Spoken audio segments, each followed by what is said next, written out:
Here we go. And we are live. Welcome everybody to the channel. And here we are, folks. We are just a few days away now. I can't believe it, but the hour is almost upon us. The season 2 finale of From is a mere days away. Once upon a time, and any of you who have seen the trailer, I've already know that this episode looks like it's going to be throwing a ton of stuff at us. We got lighthouse action, we got cave action, we got a ton of action in this finale, and I'm looking forward to it. I cannot wait to see this episode and then come right back here and dissect it with all of you. It should be fun. But yeah, here we go, guys. Just a few days away. It's crazy. Absolutely. And I haven't seen any of it. I haven't seen the trailer. I haven't seen any. Ooh. So I'm coming in completely fresh. Nice. Yeah, the trailer is it's in usual From fashion. They're usually only 20-30 second trailers, but they're poignant and they really get their point across. In this one, it is pointing to some very interesting things in the finale, and I think it's going to be a fun one. Definitely think it's going to be a fun one. Yeah, and we're going to get into that and much more tonight. Yeah, it looks like they got a lot of stuff that's going to be coming together. That's going to be good. We expected that. I think they've have a lot of different stuff, different threads going on. It looks like they're going to wrap some of them up, which will be pretty satisfying. Even though we know they'll leave us on a cliffhanger. Yep. For sure. I definitely think a big cliffhanger is coming for the end of season 2. Hopefully we get some, pieces of the puzzle along the way, which I think we will. I think it looks like there are at least going to be some reveals, just judging by the trailer alone and some of the images that we're going to be taking a look at tonight. So yeah, I'm expecting some reveals, some answers, but definitely probably going to leave us on a little bit of a cliffhanger note to set up season 3 and beyond. There's no way they're going to answer everything in this season 2 finale. That's for sure. They definitely need more seasons, and hopefully we can get a confirmation of a season 3 pretty soon. Hopefully when the writer's strike ends, or maybe after season 2 ends, hopefully we can get a confirmation that season 3 is a go, because I highly doubt they're going to cancel this show. It seems to be MGM Plus's kind of flagship show at this point. Oh yeah, this is the best thing they got going for sure. Oh, yeah. Yeah, we just got to get that strike settled. I hope everything works out okay, because the actors are gonna go in solidarity with the writers, so nothing's gonna get done. I just wish somebody would say, okay, it is greenlit for when the time comes, and we can go ahead and do this. But who knows how long it'll take? I mean, I've heard different estimates from the longest one to the who knows, honestly. Yeah, that's the thing. Yeah, it's kind of it's hard to tell. Based on some of these strikes in the past, they usually tend to last a few months at most, but you never know. You never know. Hopefully, they can get it wrapped up and favorably pretty soon. But tonight we are going to talk some From season 2 finale, and just season 2 in general, and who knows, maybe what we're looking forward to seeing in season 3 and beyond, because we got a lot of stuff to look forward to indeed. But first, we have a super chat from Joshua Waterman. Thank you so much, Joshua, for the super chat. Very generous of you. This group has made the show 10 times more enjoyable. Well, wow, that is incredibly humbling. And I know we say it all the time, but it's you guys in the chat that really make this show fun. Like I said, we're just fans, just like the rest of you. And to have a place like this to come together and discuss the show and have a blast. It really is a really fun time, and it's a testament to the kind of From fandom that has sprung up around this show. And it's a testament to the show indeed, but it's even more so a testament to everybody in the chat and the kind of quality of fandom that this is. So big thank you to everybody. And like I said, you guys make these show worthwhile. Yeah, and this kind of growth, I mean, this is the kind of stuff that like a showrunner or a network dreams of, realistically. Because, I mean, it started off pretty humbly over on Epix, with season 1, and then just through word of mouth and like incessant discussion, it's really grown and grown. Oh, yeah, and that was one thing we were kind of worried about when we were talking about season 1, because it's such a big difference between season 1 and season 2. And we were talking about season 1, there was maybe 2-3 other channels that were talking about it. It wasn't really a big show that had caught on yet. So I was really worried about the show's longevity at first, just because it was on such a small streaming service. A lot of people hadn't even heard of Epix at the time. So I had a feeling once more people got eyes on the show would definitely catch. And I feel like we definitely started to see that between season 1 and season 2. It really started to take off in the off season, and even more once season 2 actually started. So yeah, season 3 is probably looking like the go. I know there has been rumors that they have already been working on it. But until I get that, that green light from MGM, I'm just going to be a little hesitant until I hear that. But I'd be very surprised if we don't get a season 3 at this point. The show is only getting bigger and bigger, but yeah, it's a testament to how big it has grown. But I was a little worried at first, being such a small streaming service that Epix is, but looks like it is starting to take off now at the very least, which is awesome. Awesome stuff. And speaking of the show taking off and everybody in the awesome chat, let's see who we got up here. We got Nicole J. What is up, Nicole J? One of the MVPs of the chat, always killing it down there, and definitely always giving me a laugh, that's for sure. We got Ryan Blue Thunder in the house as well. What is up, Ryan Blue Thunder? It is good to see you. Throwing up the Ankui as well. Yes, the Ankui children are definitely going to come into play tonight. We are going to get a good look at them. And everything that Jade is going to be getting up to down in those caves looks very interesting. We got Bruce in the house. What is up, Bruce Lee? It is good to see you. The stream is 81 minutes late.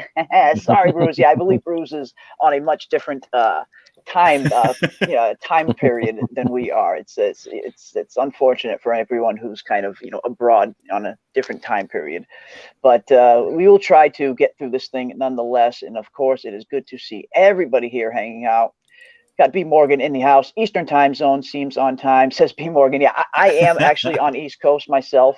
But yeah, I do need to do some other streams at some earlier hours to be a little bit more accommodating to our UK and beyond crowd. So I'm definitely going to start doing that as well, especially for the season 1 rewatch parties. We'll definitely be doing some earlier streams whenever possible to be a little more accommodating, because I definitely want to be as accommodating as possible.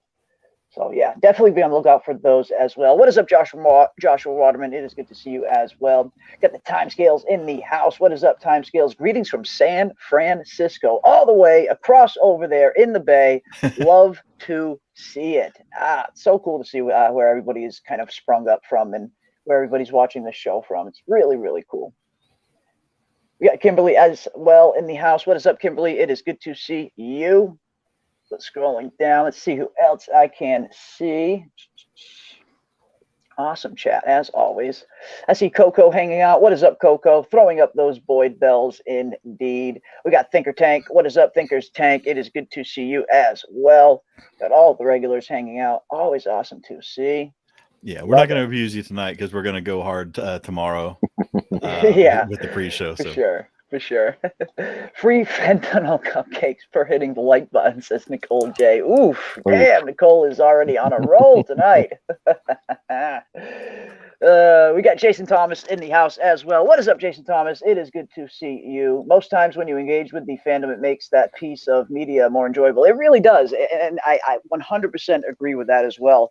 Anytime I find a really popular show, not even a really popular show, just a show that I really like, one of the first things I'll do is do that. I'll hop online to see if there's any of my favorite channels covering it, any channels at all covering it at all. And if not, sometimes that'll be a reason why I start covering shows. That was one of the reasons why I started covering From in season 1, because I watched season 1 and I loved it so much. So I went and looked on YouTube, and there was a little bit of coverage. Like I said, Tony was doing his thing, a few other channels, but there wasn't a whole lot of From coverage. So I was like, let's get on here. Let's start doing some From coverage and see if we can spread the word about this awesome show. But yeah, it's always makes the shows that much better to have a place to come and talk about them afterwards, for sure. Absolutely. 100% agree. We got Robert Saunders in the house. What is up, Robert Saunders? It is good to see you as well. We got our Bogan brethren from down under, Michael Bancroft, in the house. And Mike is getting ready to make his first trip ever to the United States to meet the illustrious Camel Moon. So that's pretty exciting. I'm a little bummed I can't make the Tampa Bay trip this year. I admit it. I was looking forward to meeting both Mike and Camel in person, but I'm sure we'll have another point at some point down the road. But yeah, I'm a little bummed I'm not going to the Tampa trip this year. But Mike is coming to the States for the first time, so that's awesome, man. That is awesome. Nice awesome stuff. We got Jay Ruiz in the house as well. What is up, Jay Ruiz?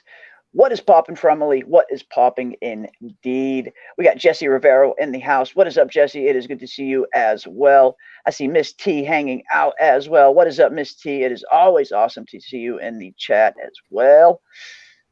Scrolling down, Jeremy, I want a free trip to visit the Titanic wreck this weekend. Wish me luck. Oof, Nicole J, that is rough. Man, Oof. she's heavy with the gallows She's humor lately, man. heavy with the gallows humor, right? Jeez. But no, simmer down now. but no, on a more serious note, that is incredibly Sad, that sucks to hear what's going on there with that Titanic submarine wreckage there. You know, it didn't look too good for them this morning. I know they were getting real close to running out of air, and the clock was really ticking, and it's just really tragic. That sucks. That sucks. Yeah, it is. That sucks. Yeah. You know, and that's the thing. You know, with devices like that, with little submarines like that, they usually have buoyancy devices built in, where if there is some type of malfunction, the thing will boom, just go right to the top like a buoy. But for some reason this one didn't, and you are hearing reports of a kind of shoddy workmanship that this submarine could have been, maybe. So it's just tragic all around. Really tragic. And well, I mean, if there is one like silver lining, it was probably pretty sudden. It wasn't the slow running out of air thing. It was like immense pressure. A lot of people think it imploded. Yeah. So I mean, I don't, man, we got to moving on, man. Moving on. That's so grim. But no, our thoughts and prayers go out to everyone involved, all the families involved. Thoughts and prayers go out to them. It's incredibly tragic, but just sad. Yeah, it just sucks. It just sucks. But yeah, thank you to Cole J taking that grim turn all of a sudden. I mean, but this is from all of a sudden. I guess it's going to get grim from time to time. But yeah, let's see what else we got here in the chat. Thoughts and prayers go out to everybody as well. We got CA in the house. What is up, CA? It is good to see you as well. We got Aditha Lee in the house. What is up? It is good to see you. Hello, everyone. Hello, indeed. Hello, indeed. We got Star hanging out as well. Good to see you again, Star. Awesome. We got Bugs Z in the chat. What is up, Bugs Z? It is good to see you. Jesse says, honestly, I love the show, but it would not be half as fun without you guys and this awesome Fromily. Wow, that is incredibly humbling. And yeah, like I said, I love the show, but sometimes coming here and discussing the show is just as fun, if not even more fun. So I definitely see where you're coming from there, Jesse, for sure. It's been a blast discussing From, and I'm looking forward to continuing to discuss it as well. Absolutely. We got Kelly Jean in the house. What is up, Kelly Jean? It is good to see you in the chat. What is going on? Hello from Montana. Love to see it. We got Montana representing in the building. I love it. I love it. I'm watching the show from Friday. What is up, Michael? Thank you. Appreciate that, man. And I got to get Mike on again for a From stream before probably after the finale at this point. I know he's getting close to launching and stuff, but yeah, definitely got to get Mike on again for a proper From stream. It's always good to hang out with our Australian brethren. Indeed. Oh, yeah. We got Cecil in the house. What is up, Cecil? Hello from NC. What is up? It's so cool to see everybody tuning in from all over the country and all over the globe, for that matter. It's awesome. Awesome indeed. We got Keenan in the house. What is up, Keenan? Hey, y'all. I can't believe the finale is almost here. I know, it's crazy. It's absolutely crazy. We are only just a few days away now from the finale. And of course, we will again be doing a live watch party like we have been doing for the last few episodes. And this one's going to be fun. This one is going to be a special one. And then for our Monday after show, I think that is going to be the show where we are going to do live call-ins, where I will throw the link in the chat, or I will DM it to you if you want to come on, or if you have an email, I can probably email it to you. But if anyone wants to participate, I'm thinking we'll probably do our live call-in show on Monday for the after show after the finale. So if any of you want to pop on, hang out for a few minutes, give us your thoughts about the show or anything you want to talk about, I think we're going to do that live call-in show most likely for our Monday after show. So be on the lookout for that as well. And looking forward to meeting some of you. That's should be fun. Should be fun. We got Miss K. What is up, Miss K? Are you watching Silo? Yes, I am watching Silo on the recommendation of most of you in the chat, as a matter of fact. So many of you have been recommending Silo.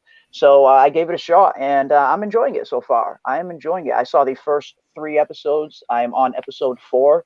So I am going to catch up, and maybe we can talk some Silo after season 2 is over as well, while we talk our season 1 rewatch. I'm definitely down for that, because it seems like Silo has been a very popular one in these parts.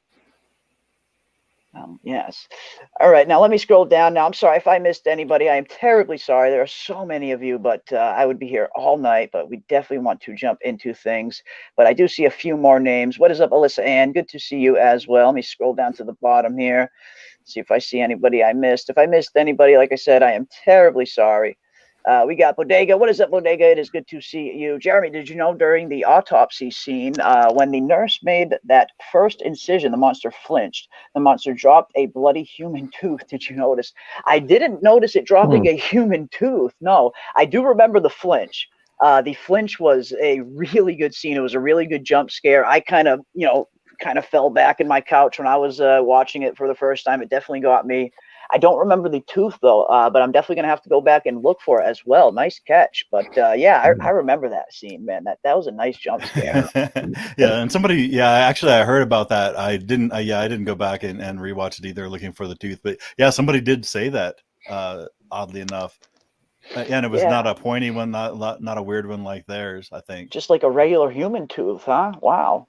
Maybe he's the tooth fairy. Maybe, maybe he was waiting on the tooth fairy. Maybe somebody died who had a fear of dentists. It's being they talked about they talked about when people die, their fears become part of it. That was Sarah's theory of her understanding of the world. So so cicadas and dentists and God knows what else. Spiders and tigers. Oh my. Yeah. Who knows what else is coming at this? Who knows what else is coming from the Fromville forest at this point? I guess all bets are safe. All bets are safe.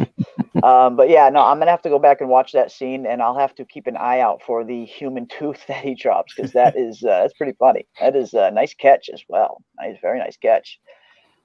Shit, live call-ins could possibly attract unsavory conservatives with devious chatters. It could. I know. I guess we're gonna have to be careful. We are going to have to be careful. Anyone else looking forward to the Foundation season 2? Jared Harris makes everything good. I haven't seen Foundation yet myself. I've heard mixed reviews on it myself. I've heard from some people who watched it that loved it. I've heard from some people who watched it that hated it.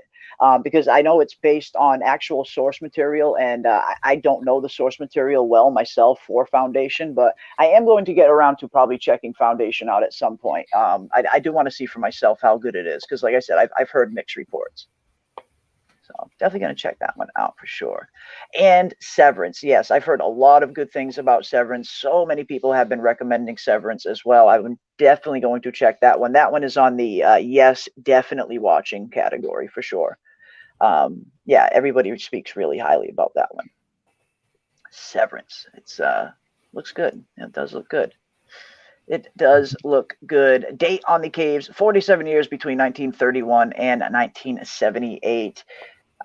From making people crazy with all this theorizing. It really is, and that's what's so fun about the show. But it can take a dark turn if you let it consume you. Obviously, theorizing about the show is fun and all. Don't get me wrong, but you don't want it to consume you. You want to do it in a healthy manner, healthy doses for sure. But the show, man, it just keeps you thinking. Yeah. People get attached to their pet theories and sometimes take it a little far, or they don't want to. We're all human. We get confirmation bias. No, I still think it's aliens. I'm pretty sure it's aliens. Yeah. Yeah, you think it's I think Tony Teflon thinks it's aliens too. I'm pretty sure. So you're in good company. I still don't know, man. I still don't know myself either. Yeah. I have a few theories that I kind of like, but I don't have one set theory that I'm like, this is definitely what it is. Like, I'm still, there's so many things going on in this show, Mm-hmm. We got a member chat from Hostman Socrates. He says that I'll watch from when the season finale is out so I can binge. Been a minute. Nice. Awesome. And yes, welcome, Hostman Socrates. It is always awesome to see you in the chat. Welcome back, my friend. Hostman Socrates is one of my favorite chatters. Always drops some knowledge down in the chat.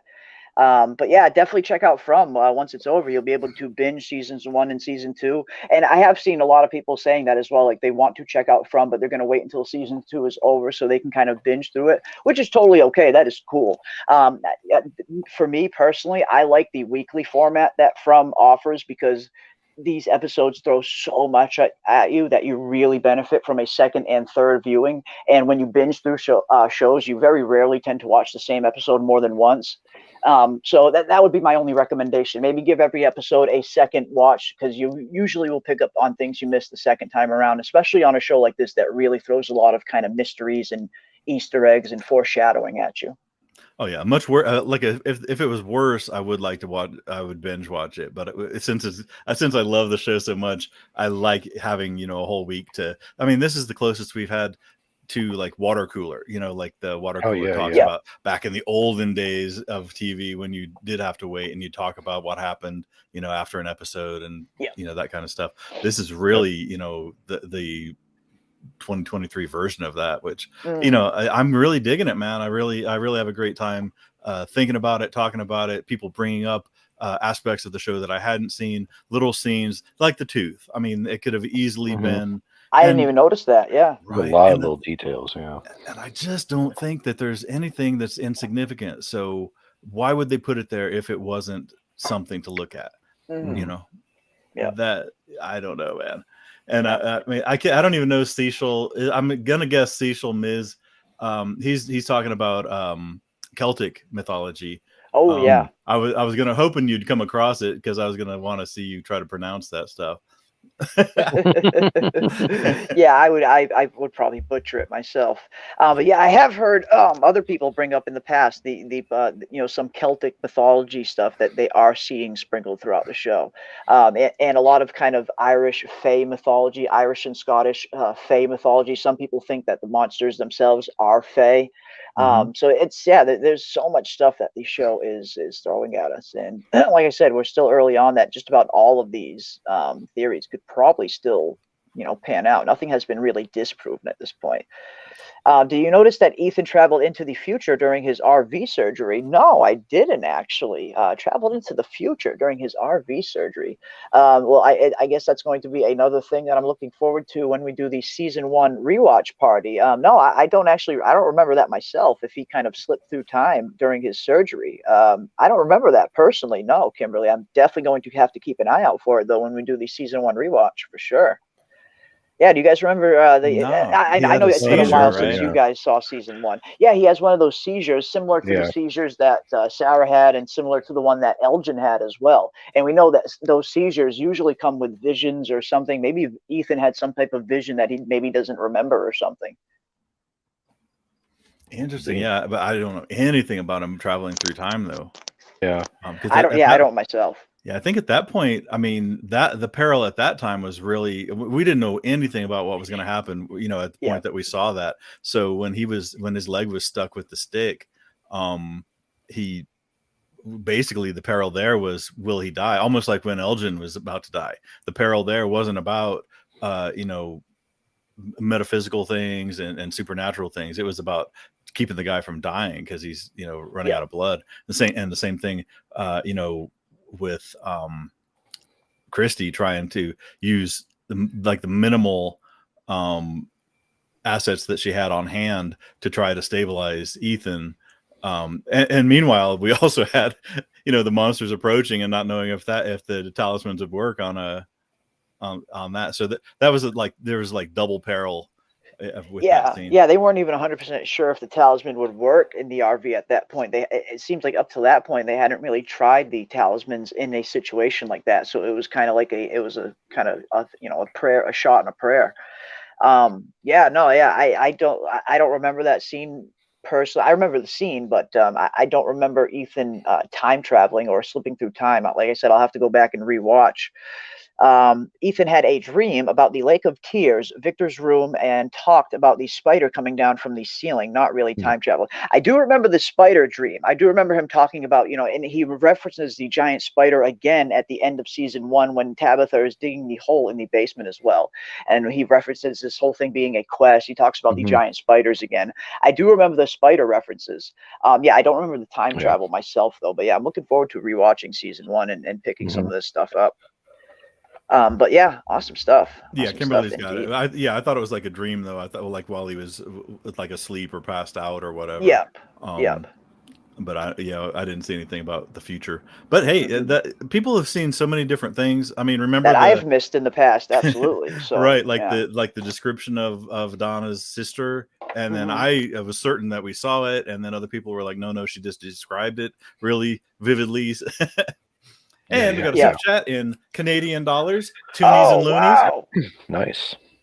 Ooh, awesome Appreciate stuff. Yes, thank you, B. Morgan, for the $5 super chat. Thank you so much for that.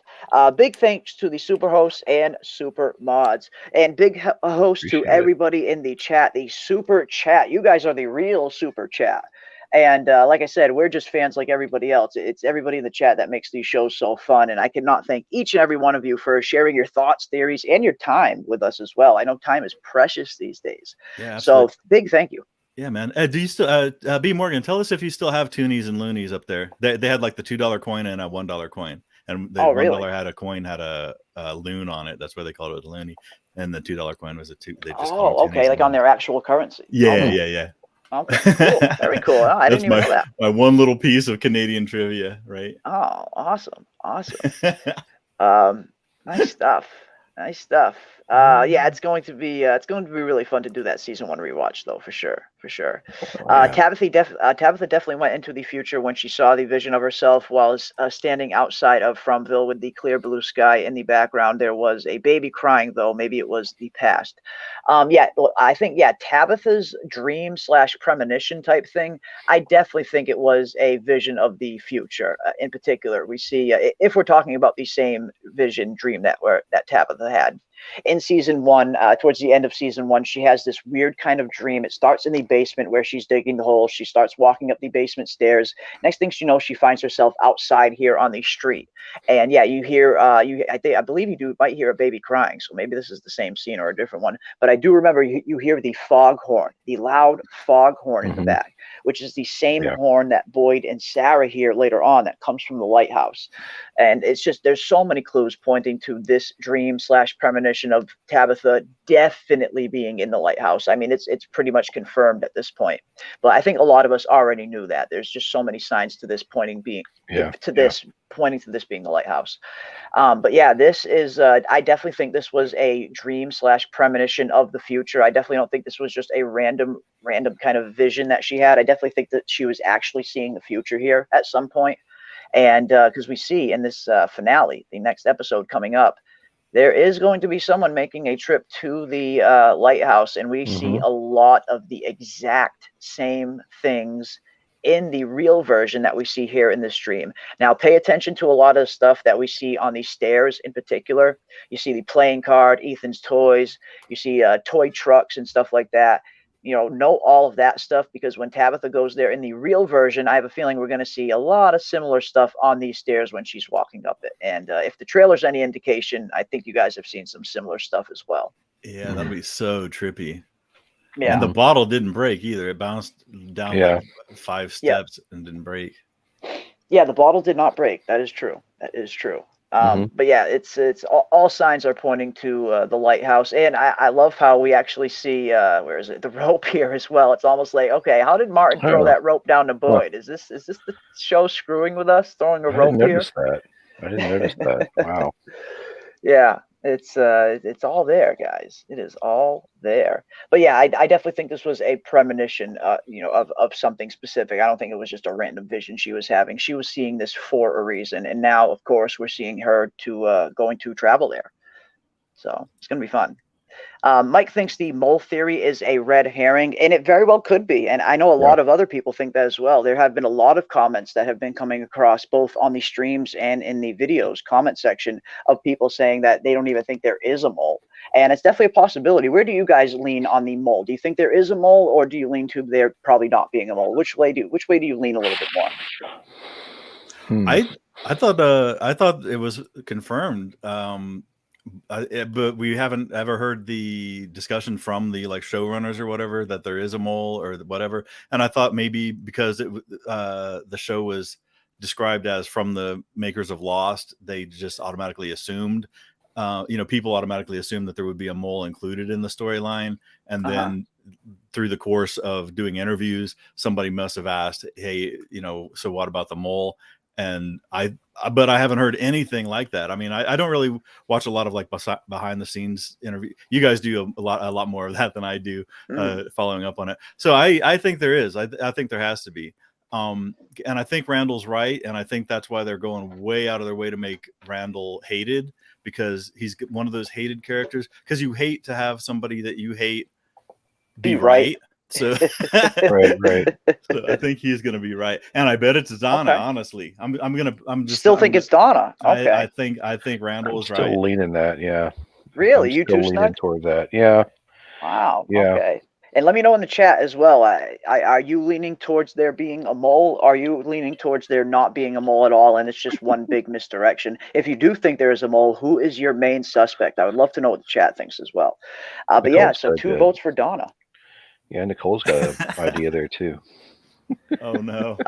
What's Nicole saying? I know it's probably gold. I think there's a mole on Donna's. Jeez, Nicole. Nicole is savage. Absolute savage. Jeez.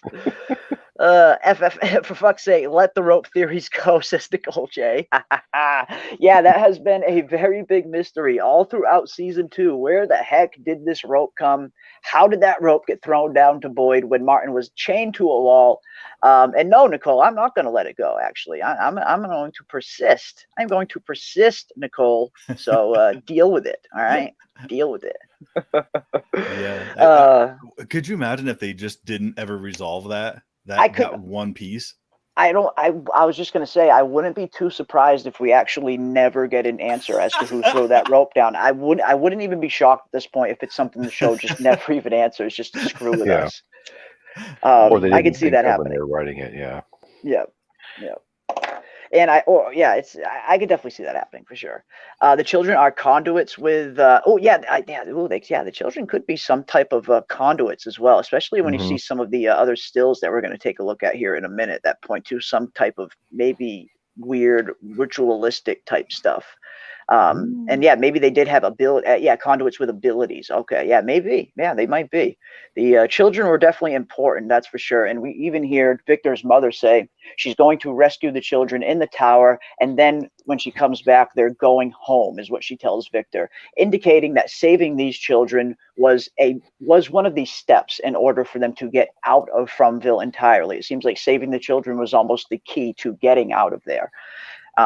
So I have a feeling we'll probably see some stuff touched on that in the finale as well when we get to that tower. But yeah. And I'm betting that there's still a whole lot Victor hasn't said. He has a tendency to fail to mention some pretty important aspects.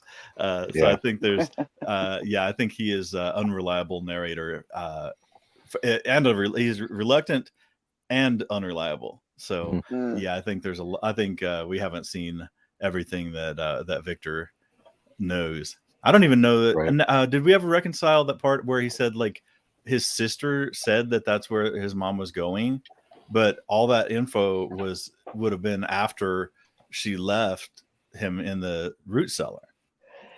Well, that's the thing. I'm pretty sure it seems like his mother just told Victor and Victor's sister where she was going and what she was doing before she left. Okay. Because at one point in the behind the scenes features, we hear the writers say that Victor's mother and his sister left the root cellar and they never came back. so they'd never come back to town. I know there was a theory that maybe Eloise comes back to town at some point, and that's how Victor finds out all of this stuff. But at least according to the writers, they'd never come back to town. They disappear and they never come back, and that would make a little bit more sense. I mean, Victor's incredibly guilty. He feels like he completely failed his sister for letting her leave that root cellar. If she survived and came back, it would just make that guilt seem a little weird. Like, why are you so guilty if she ended up surviving that? Yeah, but I'm And pretty I sure guess that she never came back. And that was and that was what that was the question that Tabitha asked him regarding the picture of the lighthouse, and he's like, she said that. But yeah, I mean, it may have happened off screen prior to her leaving, but they never did anything to establish that. They just kind of left us swinging in the wind. They kind of left us swinging there. Yeah. Well, it could. I mean, could the sister be one of the 7 kids? Oh, who knows? Who knows at this point? Who knows? Shit, yeah. It's anything's a possibility at this point. I mean, Victor apparently went who knows how many decades completely suppressing the memory that he even had a sister. So it seems like almost anything is possible here in Fromville. But yeah, I mean, at least according to the writers anyway, when Victor's mother and Victor's sister leave the root cellar, they never come back to the town. And that's a big reason why Victor is so guilty. That is a big part of why he has that deep PTSD, because he feels like he failed his sister. He failed his family by not protecting her, not stopping her when she tried to leave the root cellar. So at least up until now, we're meant to believe that they never returned. So if that is the case, then yes, Victor's mother must have told Victor and Eloise everything ahead of time before she left. Yeah. Because she does. We do hear her say in this one scene anyway, when I get back, we're going home. Almost like she kind of already told them where she was going and what she was going to be doing. Well, if the sister's trapped in the tower, then she didn't come back to the town, so she could be one of the kids, and that would be consistent with what they said. Mm-hmm. Yeah, it could be. It could be. And I had a potential theory that maybe it definitely seems like something went catastrophically wrong when Victor's mother arrived at the lighthouse that night. She went there to rescue the kids, and we're seeing a lot of evidence of a fire at this lighthouse at the very least. We're seeing the children almost look like burned victims in some cases. We're seeing the ballerina box is scorched, almost like that was in a fire as well. And we also see the drawings. There are the drawings of the lighthouse with the trees at the base, and on one of them, here we go. On one of them, we see a drawing of the lighthouse with trees at the base, green trees, like they're standing trees. And then in another drawing, we see that same lighthouse, and it almost looks like the trees are on fire here. So there are certain little hints pointing to there might have been a catastrophic fire the night that Victor's mother went to that tower. I'm having a feeling, but who knows? Who knows? Let's catch up with the chat a little bit. Jim's next. She saw Jim hanging upside down in the lighthouse. He screamed, and that's when we hear the foghorn. Yeah. Jim's up there. He's hanging upside down, and that's the thing. Yeah, he screams, but you don't hear a scream come out of his mouth. You hear the foghorn, and then you hear the audio of the RV crashing. You can hear the RV horn as well. So yeah, it's a very interesting scene. And is that something that's going to be happening? Is Jim going to be caught and strung upside down in the lighthouse at some point? Or is it just a metaphor for something else? It's hard to tell. I think there's a mole. I already read that one. That's right, Nicole J. Jeez, Nicole, killing it. Bancroft is agreeing with Nicole though as well. Dave is a mole, says Kimberly. Okay, Dave could be a mole. Tilly and Clara, if that's her name. That's the one with the eye patch. Those are two heavy suspects, and let's get those Tilly emojis in the chat for our fanny pack granny. A lot of people seem to think she could be the mole or the girl with the eye patch as well. She's the girl with the eye patch. I could definitely see a character like that being the mole, because it's a character that operates a little bit in the background as much. She doesn't have crazy eyes on her, would probably be able to go undetected a little bit easier than a character that was kind of in the forefront. But then again, if you do have a mole, it would be a lot more impactful for the story and for the audience if it was a character that we were already a little more attached to. So I could see it going either way if there is a mole.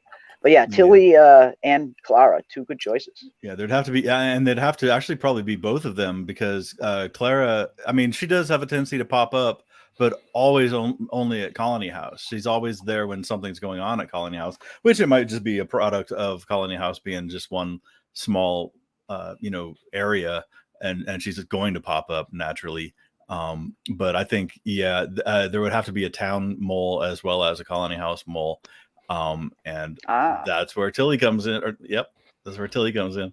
Yeah, Miss T is also looking at Morphine Granny as well. We've really, like, she wasn't in that episode, or no, she was out at Colony House learning how to make owls from learning how to crochet from Elgin. Role reversal there. But man, for a minute she was just Johnny on the spot. She's always popping up. She always knew everywhere. She knew where everybody was and what they were doing. And it was just you're not going to find her there. She just went up to the medical clinic. She's not here. This person just came back to town. It's like, what are you doing? You're super sus right now, Tilly, and very extra. What are you doing? Oh man. If a mole could withstand multiple people dying just through the whole person anyway. I still go 50-50 onto whether there is a mole or not. I think there could be at times, and at times I think maybe there isn't a mole, or at least not a mole in the sense that we think. I don't think the rope matters. It all happened in a vision. Oh yeah, that is a theory as well, that that Boyd never actually went to the tower, that he actually never was physically there with Martin. I tend to think he really was there. Like I said, like we've pointed out since day one, there are certain signs that point to Boyd actually being there and it not just being a vision. The cut on the arm, the worms, but the torch as well. When Boyd physically picks up that torch and still has it in his hand after the place disappears. Little things like that lead me to believe that he really was there. But then again, we have seen people's dreams manifest in the real world, so it could be fake at the same time. So it's one of those things where the show kind of keeps things ambiguous for sure. They don't definitively give you that answer. They leave it up to interpretation, at least up until now, for us as the audience. So could be either way, definitely could be either way. I see both points of view for sure. I never thought it was really happening, says Miss McKay. I don't know if she's referring to the Martin scene. If she is, maybe. We got Stephanie in the house as well. What is up, Stephanie? It is good to see you. Children of the Corn type stuff. It's similar to it's kind of Children of the Corn-esque type stuff, just by the look of the creepy children. But I think there's something a little different going on here with these kids. Let's see. Was it the same rope that Victor tossed out of Colony House, out of the window during the massacre, or the rope that used to hoist the antenna up on the roof? I don't think it was the same the rope that Victor threw out of the Colony House, because the rope that Victor threw out of Colony House had big knots tied on it, like steps. Like a lot of times people will tie big knots in ladders, big knots in ropes if they're going to be used to climb up or down something. It just gives it gives the person something to hold on to with their hands and feet. So the rope that Victor had big knots in it. So I don't think it was that rope, but the colony, it could be the one from the radio tower though. That one, it definitely could be. That one didn't look like it had knots in it. So yeah, it could be that one. Who knows? Who knows? It's an imaginary rope. Yeah, maybe it's just an imaginary rope and it was never there to begin with. Rescuing the children could be a trap. Now there's a thought. I mean, we're seeing all of these signs that are pointing to rescuing the children, and that is how you get home, or at least that's what Victor's mother was under the assumption, that if she rescued the children, they were going home afterwards. So, but yeah, maybe it's one big trap, and rescue. They want you to think that you have to come to the tower to rescue these kids, so they can trap them there. Maybe there's something else. Maybe there's something a little more sinister waiting for them when they get to this tower. So many questions Boyd could have asked Martin. I know. Oh man, we've talked about that ad nauseum as well. It's just it's a little infuriating. Especially there's one scene in particular where Martin is kind of telling Boyd stuff, and Boyd straight up says to him, "Why don't we change the subject?" And I'm thinking, no, let's not change the subject. Boyd, get some answers from this guy. Find out who this guy is. Find out who locked him up here. Find out as much stuff as you can. And of course, as a show, they can't do that. They can't reveal everything to the audience that soon, but I wasn't a big fan of the way that how that scene was played. I feel like Boyd could have at least got a little bit of information from Martin. He straight up tells him to change the subject, and I'm thinking, no, what are you doing? Get some answers from this guy. This guy's clearly been here for a very long time. He must know something about this town, place, wherever they're in, a little bit more than you would, I would imagine. It's just given the nature of how long this guy's been here, he must know something you don't know. Find out some answers. Yeah, and thinking about when Boyd pops out of the well, and the first thing Martin asks is to for Boyd to shoot him with that gun. Yep. Imagine if he had, and the worms just died with Martin. Oh, yeah. If Boyd just didn't even hesitate and says, "Okay, you wanted me to kill you," boom, shoots him, boom, there goes the worms, dead along with Martin, and Boyd never gets them. Right. That it'd be poetic, to say the least. Yeah. Or just, if he said, look, I'm not going to kill you, and just left. I don't know how he could just leave a guy hanging on like shackles on the wall, though. Yeah. Just leaves him there. Sorry, I'm not killing you, and I'm not taking your worms. Deuces. Sister is the trap girl in the caves. Okay. Oh, okay. The little bell. Yeah, could be. Yeah. Okay, I like that. And yeah, speaking of the the trapped girls in the caves, we do see some stills that have been released of the episode 10 finale. And they're a little spoilery, but it doesn't really show anything too much. It definitely raises more questions than gives us answers. But I will give a 5-10 second delay here, just in case anybody doesn't want to have maybe light potential spoilers. Just in case you don't want to see these photos, I want to give at least people that option. So I'll wait like a second or two, and then we will start looking at them. But there have been some awesome images. I know a lot of people have probably already seen them at this point. They are kind of they've been making the rounds over these last few days. But here we go. Now, there have been some images leaked to the episode finale, and we're seeing some really, really weird stuff. It is looking like Jade is, of course, going back to the caves, which we already knew from the episode 10 trailer. We see Jade traveling back to the caves.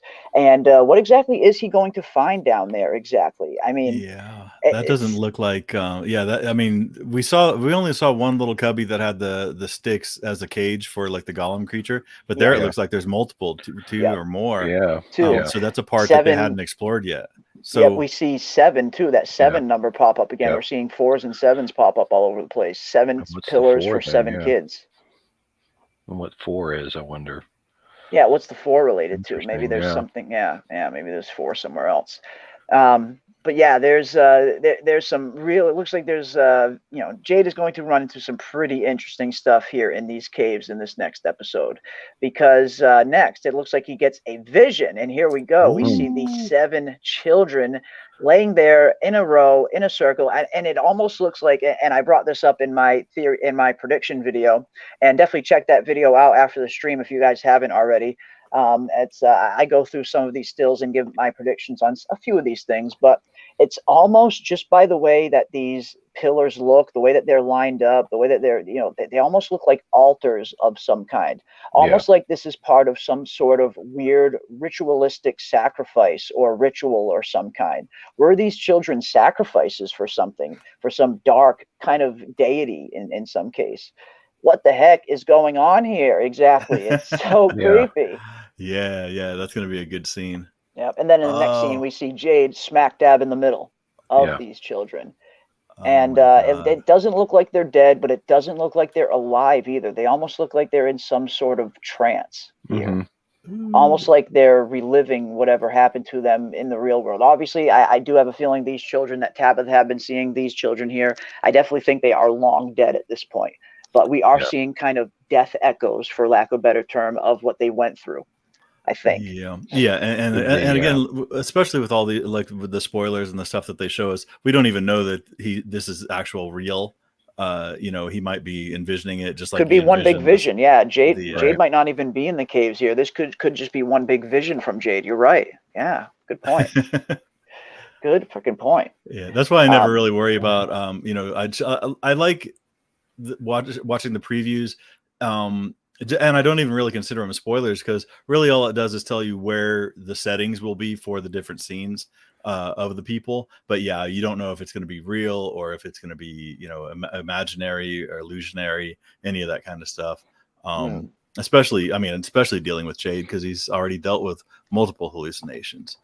Christopher, the Civil War soldier, on and on. That's part of his curse of the symbol. Yeah. Okay. Yeah, it's what the heck is going on here? And yeah, as far as Nicole J's comment goes here, I 100% agree with Jay Ruiz. I mean, you are a necessary evil here in this, Nicole, in this chat, Nicole. We need you at this point. Yeah, I mean, be you. I like it when people are themselves, and Nicole J is always giving me a laugh. So don't you dare stop. Kidding me? There is a button though over on your keyboard, just on the left side above the shift. It's called caps lock. You can press that.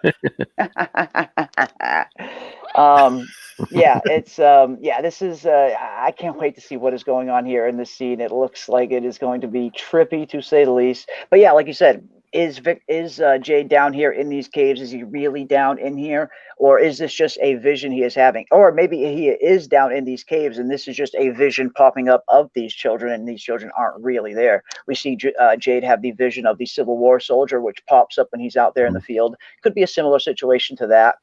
But what exactly is going on here in these caves? What happened to these children? Yeah. And let me know down in the chat as well. What do you guys think happened to these children? Sorry.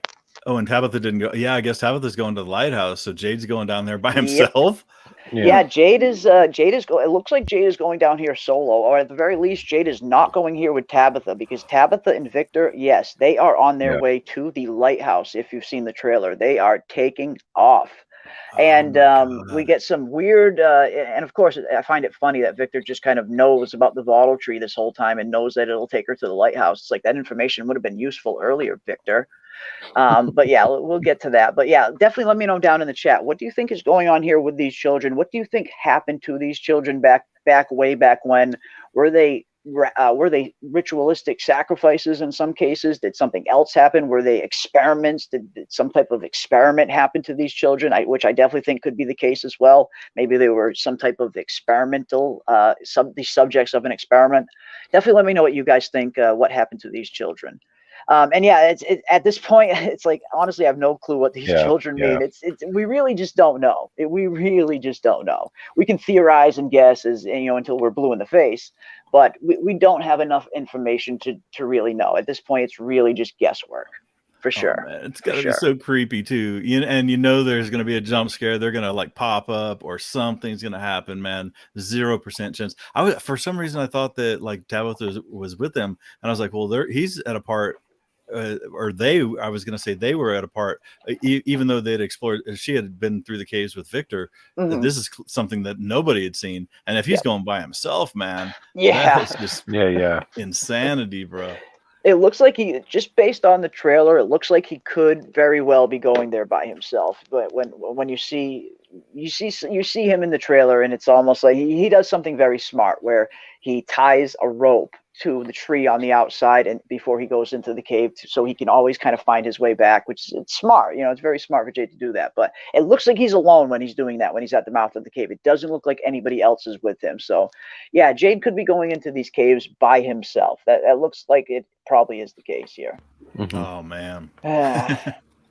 What's he looking up at though? Yeah, what's he looking up at? Because we see this overshot here of obviously the kid. The children are lined up here. There seems to be something right above them. They're obviously in an open chamber here. This open chamber. What exactly is up here? What is Jade looking at? Almost like there is maybe there's something. We see Jade. He's staring right up there. He's seeing something up here for sure. What exactly is Jade looking at? What purpose did these kind of stones serve? What was going on here? What kind of experiment was being conducted? I don't know, but I cannot wait to find out. Let's see. Shadaji thinks it is witchcraft. Yeah, I think it could be. A lot of people have been pointing to there being potential witchcraft going on in the show, and of course, Taryn has his very popular Reddit theory that points to there being a witch being behind some of these events. So yeah, you never know. Who knows? Maybe there's some witchcraft going on here. I'm hoping Jade doesn't go crazy and put everyone at risk like Christopher. And I'm worried about that as well myself, Malik. I definitely think that is Jade. I really think Jade needs to be careful, as I do think he is on the same trajectory as Christopher as well. It seems like Christopher got to a point where he wasn't able to solve whatever these symbols mean, and he ended up going mad. He ended up succumbing to whatever was trying to influence him. At least that's what I think happened. And I do think Jade is going down a similar path. If Jade does not figure out what these symbols mean, he might, in fact, go mad just like Christopher did. So Jade needs to figure out what these symbols mean before it's too late. And the last thing we need is a dark Jade running around. That is, light Jade is already enough. Do we really want a dark version of Jade running around? I can only imagine what those sound bites would sound like. All right, ding-dongs. It's almost go time. Anybody fucks this up, you spend a night in the box.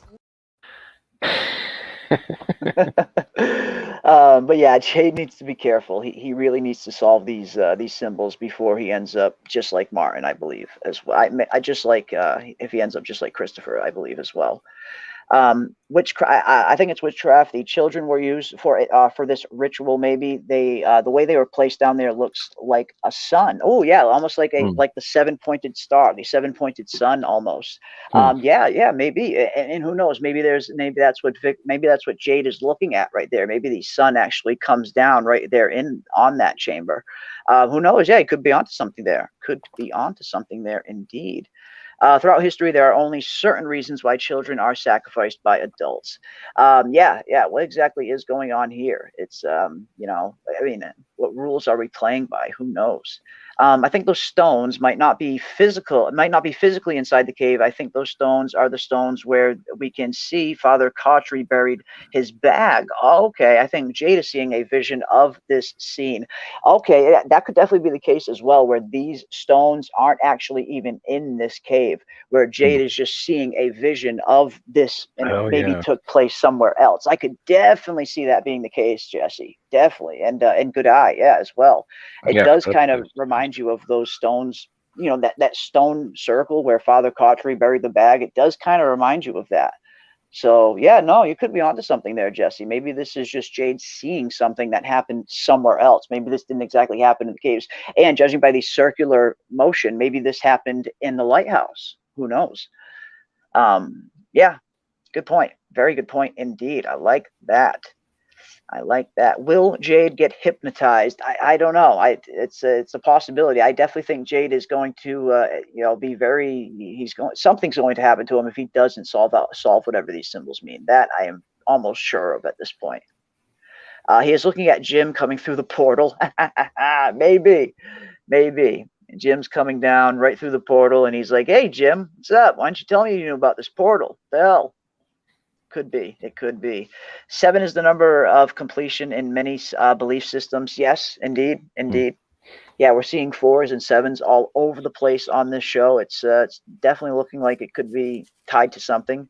He's looking at the UFO landing. And who knows, Nicole? He could be looking at the UFO descending right above them. That is definitely a possibility.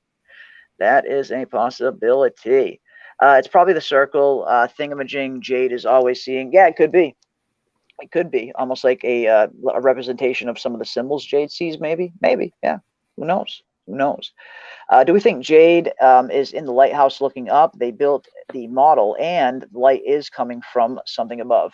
It could be. Yeah, like obviously, we see the circular motion right here. Something like this could potentially fit in something like a lighthouse, which is a circular structure. And yes, they did build the replica of the lighthouse, and it is definitely going to be making an appearance in season 2. In this season, I have a feeling we will probably be seeing the lighthouse in this episode. Most likely. Yeah, we should. Because, where is that? I know I had it here somewhere, I think. If we look here we go. We see there was an exact replica built of the lighthouse. We see a replica built of the top of the lighthouse, and they also built a replica of the base of the lighthouse right here. a 20 by 30 foot replica with a door attached to it. So it definitely looks like someone will indeed be going into this lighthouse. But yeah, we see the perfect circular motion that the lighthouse is. Could these stones be taking place inside the lighthouse by chance? Who knows? Who the heck knows at this point? But yeah, what exactly is Jade looking up at? What is going on in this scene? I don't know. I cannot wait to find out, though. There's some really, really interesting stuff in these stills. It looked almost like a flashlight, too, because it had like the center beam and then it kind of like the diffused light around in a circle around it. Okay. I could see that. Yeah. Mm-hmm. So, Man, I mean, so much I guess stuff. Yeah. I mean, So versus like torchlight or some other kind of light, like a supernatural beam. Okay. Very nice. Yeah, crazy stuff. Up next, we see some other stills, some close-up stills of some of the cave paintings, and they're showing these ones in particular. We see obviously it looks like the people arriving to the town by boat at some point. Next, it shows the red monster weird symbol, and just the fact that they're throwing this in with some of these other stills, I'm hoping we're going to get some type of answer or some type of reveal as to these symbols. And we have heard some of the showrunners say exactly that Jade will potentially find something down in those caves that will help him at least solve the mystery of the symbols that he's seeing. So something is down here. Jade is going to find at least something. At that, I'm almost sure of that at this point, just based on what the writers and showrunners have said. Yeah. But yeah, what's going on with this symbol, man? I know there's been so many theories. A lot of people think this might be the spider representation. It almost does look like a trippy, weird red spider in some cases. But yeah, what's going on here? It almost looks like a humanoid figure in some cases too. Like this could be the head, the shoulders, the arms, the legs. There's so much weird stuff going on here with this symbol. Yeah, you got the crows in the background. It's more vibrant than I thought, because I think the ones that we saw earlier on looked like they were kind of like faded, like they might have been around for a while. That looks pretty fresh. This one's much fresher. It's a much better shot that they have released anyway, and you can see a lot more close. You can see a lot of things more close up. And what's in the circle of red people down there in the lower right? Yeah. What's in the middle there? Is that the exactly? What is this a representation of? The brondels. Those are cattails. Oh, I think so. That's my guess. That's my guess. Who knows? I always said the brondels are full of dead bodies. I think that was like their sacrificial pond, maybe where they put people in. Yeah, and maybe it's one of those Cthulhu says trading card. Yeah, it could just be Cthulhu, sleeping dead in his city of Relay for sure. What the hell's going on here, guys? I don't know. I'm looking forward to getting some answers as to some of these cave symbols, because we see the representation of the stick figures here. They're white here, and it's almost like they undergo some type of transformation, and boom, now they're red. Is this a depiction of humans being transferred into monsters? Maybe. Who the hell knows? Oh, look at this. Look at the birds right up, the white birds up there. There's 4 on one side and 7 on the other. Yep, and we got 7 exact blocks here as well. Yeah. Maybe an indication of the 7 blocks that Jade sees in his vision. 1, 2, 3, 4, 5, 6, 7 blocks. Wow. So yeah, there's some weird stuff going on here. Some very trippy, weird stuff going on here. And the Brundles was in one of Eloise's drawings as well. It was never like front and center. It was always in the background, but they were there. The cattails and the stuff. Yeah, they are back there. Yeah, for sure. Could the red be something bleeding? It may be. It could be. Yeah, it could be anything at this point. We just simply don't have enough information, where just about all of the theories are still kind of active and at play, just because we simply just don't know yet. So yeah, at this point, it could be the representation of something bleeding. Who knows? Who knows indeed? Let me scroll up here a little bit, see what else we can see. The sacrificial children may explain why there's only one small child in Fromland at a time. Eloise and Victor were in Fromland together for a while, but she disappeared. Yeah, this is true. Ever since Eloise and Victor were there together, I don't think we've ever seen more than one kind of child or toddler in the town at a time. So it seems like as soon as Megan died, Ethan showed up. which we saw Megan die in the very first episode of the first season. But yeah, before then, I don't think we've ever seen two children arrive at once in the town. So yeah, there could be something there. Oh yeah, and if Fatima's pregnant and having one, Ethan better watch his back. Oh yeah, that's true. Fatima's having a child. Ethan could be on the chopping block, indeed, if that is the case. Yeah. The red symbol looks like the hand of Fatima. Ooh, yeah, could be the hand of Fatima. And I was looking a little bit about looking up the hand of Fatima a little bit. And I had never heard of it before the show. There are 7 blocks again right there on the wall. Yes, 7. Yeah, I'm sure Mike probably spotted these as well. Yeah, 7 blocks right there on the wall, just like the 7 blocks that we see in the vision. That can't be a coincidence. Almost like, where these kids put under some type of ritual or some type of experiment or something, and maybe it didn't go well. Who knows? But yeah, the 7 is really pointed to. Maybe Tabitha ends up traveling back in time to Victor's childhood. Victor has a picture of his family in a town outside that night. Tabitha could go back to warn them before this thing takes over the town. Ooh, okay. Who knows? It's definitely a possibility at this point. I think Tabitha is definitely going to be vital in this next episode. That's for sure. Yeah.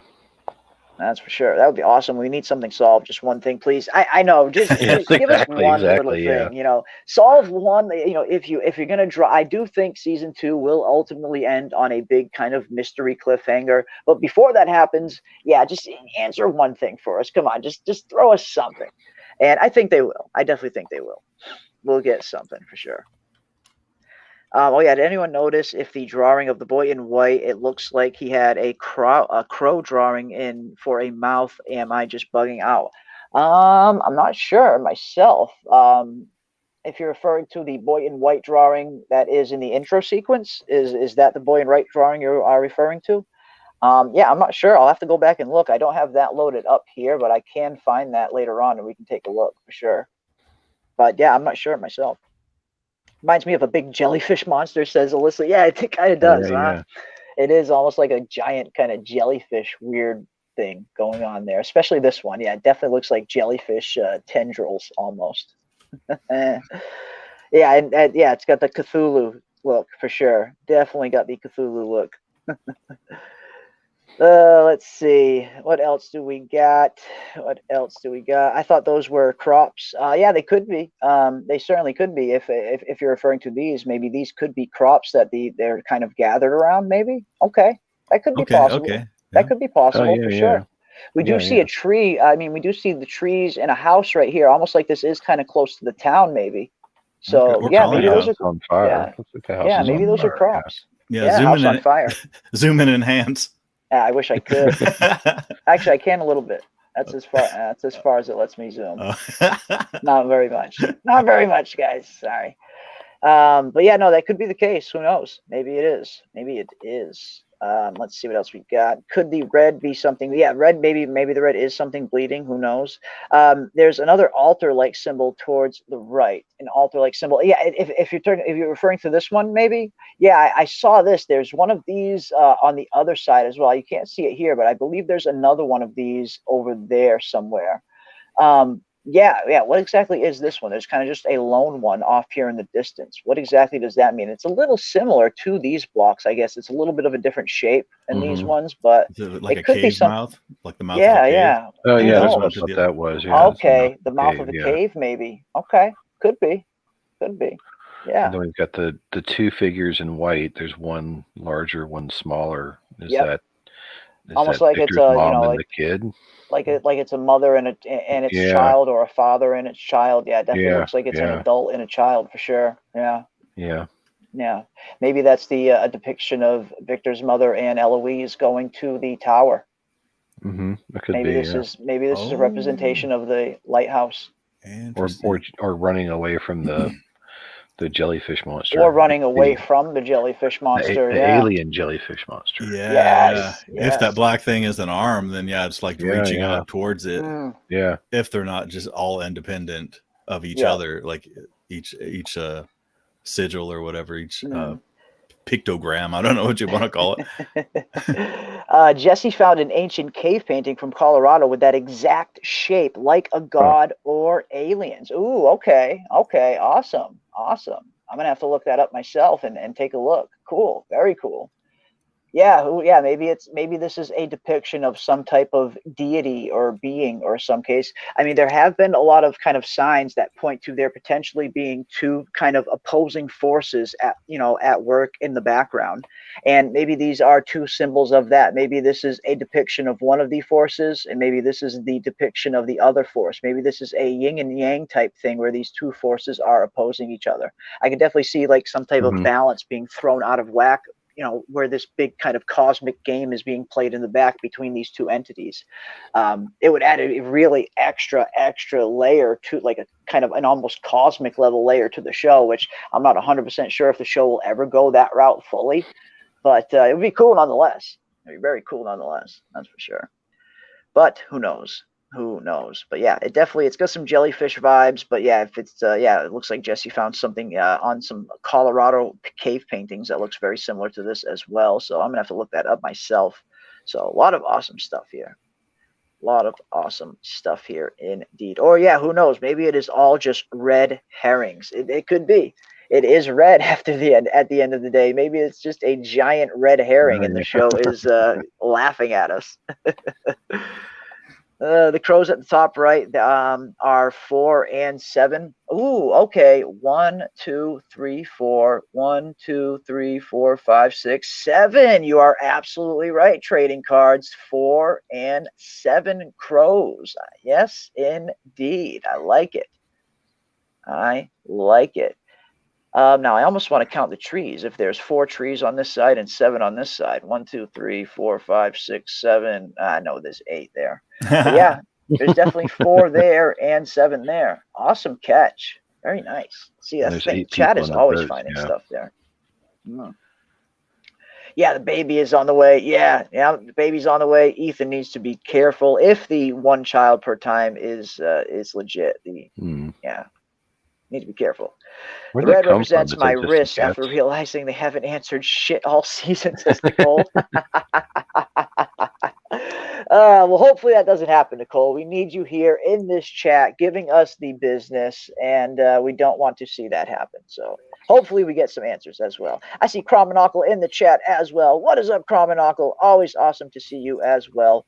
Cromonocle had a really interesting theory that we brought up on stream the other day, and I'll definitely bring it up again, where he thinks that Boyd specifically may have traveled to 1864 when he went through the Faraway tree, because he had the bottle, the paper. Remember the bottle that he gets down from the bottle tree that has 1864 written on it? Cromonocle thinks that maybe potentially Boyd traveled to 1864 because he had that on him when he went into the Faraway tree. Almost like that is a way of deciding your destination, which is, I love the theory. It's really cool. I like it. I really like it. I love those kinds of theories. Man, that'd be, I mean, I tell you what, if that actually, and he said he got it spoiled for him. Somebody like spoiled episode 10 for him, unfortunately. Yeah, there has been some leaks going around for episode 10. Apparently some of these subtitles were leaked, and I'm not 100% sure how legit and legit it is, but that's why, I've been trying to avoid them myself, and I've been I've even been having to delete a few comments in the comment sections because people have been just sprouting things out. And if these leaks are true, I don't want it to spoil it for people who just don't want to be spoiled. So if you have heard those leaks, please try to keep them out of the chat, just for people who don't want to be spoiled in case they are true. But yeah, that being able to time travel via the Faraway trees with the the bottle tree dates on them. Yeah.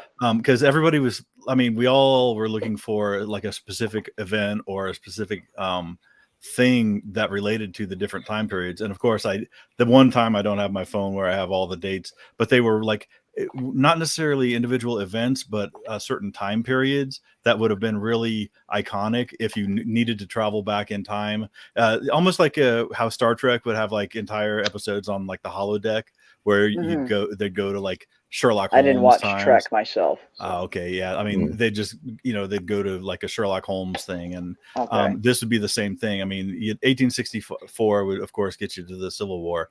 1506 would get you to conquistador times.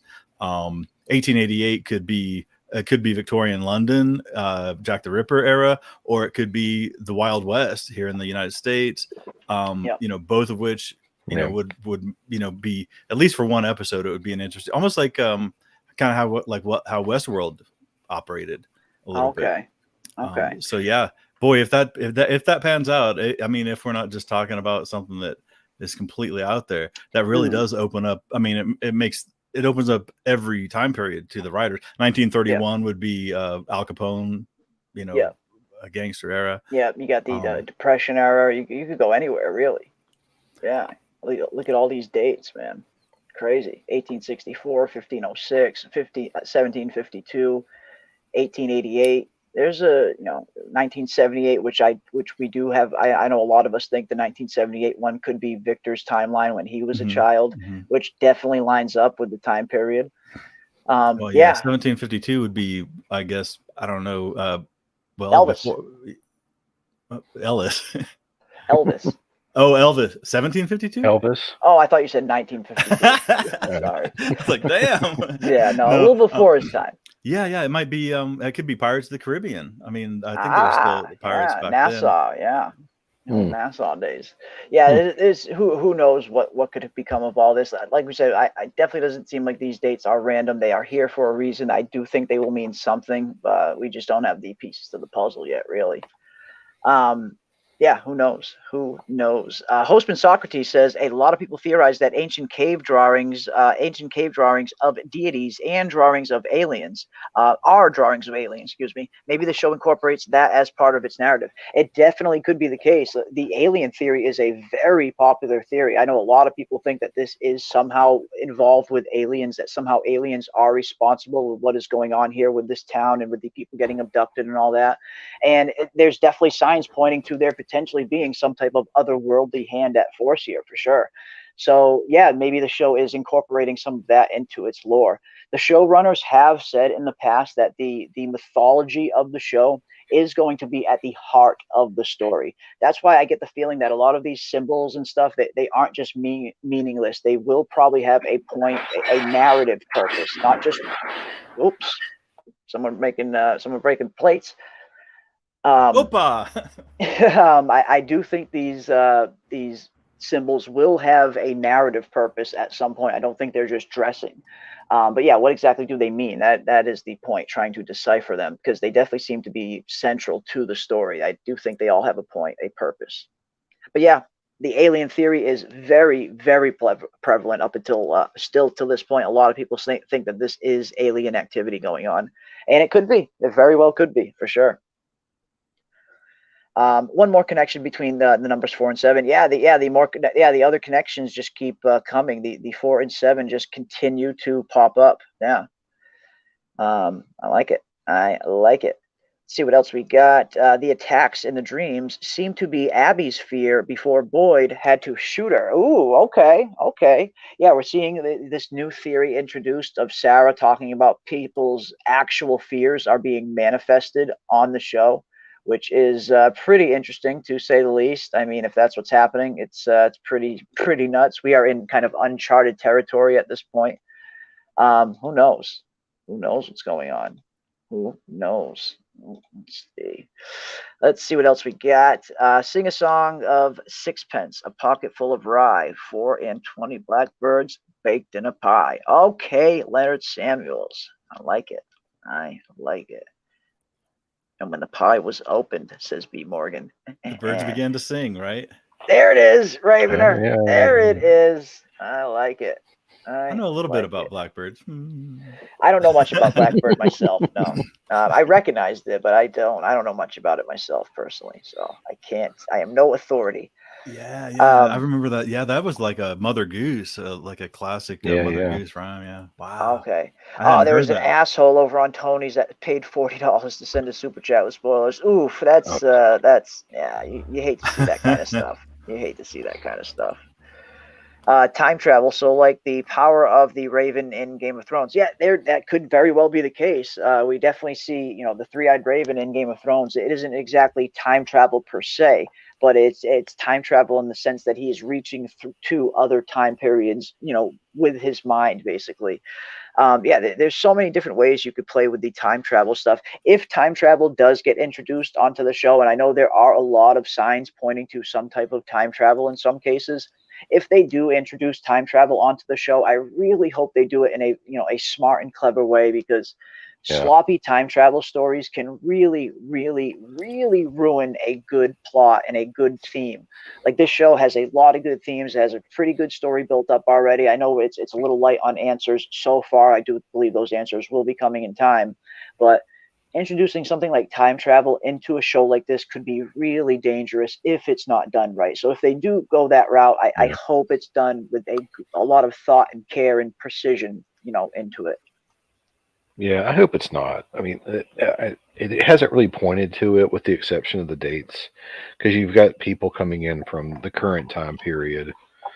Not from, if you had people coming in from other time periods, then maybe that might make sense. But everyone's coming in from one time period. Yeah, we're seeing glimpses of other time periods. I mean, we see the Civil War soldier, which is a vision from Jade, but then again, it's just a vision from Jade. We see the one instance where, I mean, I know it's debatable as to whether or not what happened to Boyd at Martin's tower, whether or not that was some type of time travel, where it seemed like he kind of ended up in the same spot where he was at when the tower was there, just in a different time period where it was kind of in ruins now. So it's weird. It's very ambiguous. They kind of leave very small hints to it, but no, we don't have anything definitive pointing to time travel yet. But like I said, if they do introduce it, I really hope they do it carefully, really carefully. The bottles are supposed to be captured evil spirits. In old times, maybe those aren't dates, but numbers representing something else. Yeah, maybe they're dates when someone died. Maybe 1864 is the date that person died. Because yes, in a lot of cultures, even still to this day, in some African cultures, they still practice this custom of putting bottles up in trees as a way of capturing evil spirits.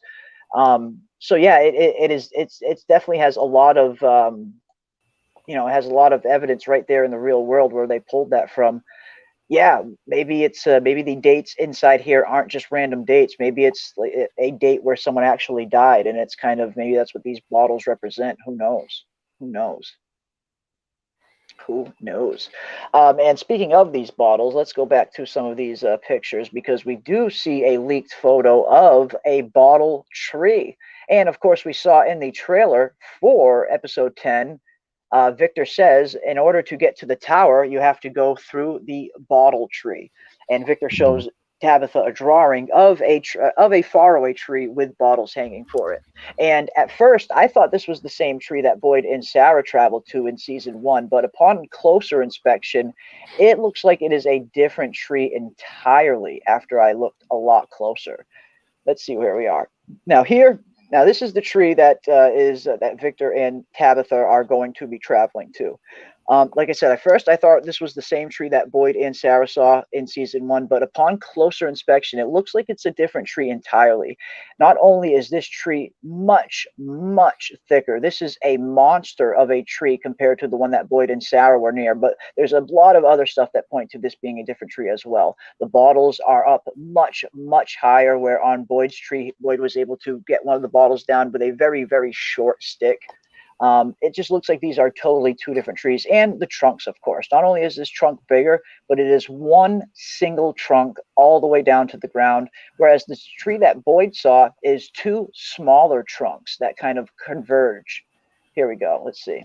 Here we see the one that Boyd and Sarah traveled to, and clearly, I mean, this just looks like it is two totally different trees. These look much thinner. It is two trunks instead of one, and we get an overhead view, and you can see how thin this tree is, just about all the way down to the ground, pretty much. And you can see it here again. This, I mean, not only that, look at where the tree is itself. This tree is in pretty dense forest. There's trees all surrounding it, but the tree that Victor and Tabitha are at almost looks like it's in a clearing. There's really nothing else around it. There's no other trees near it or anything. It's in a big open clearing. Whereas this other tree is surrounded by a bunch of other trees.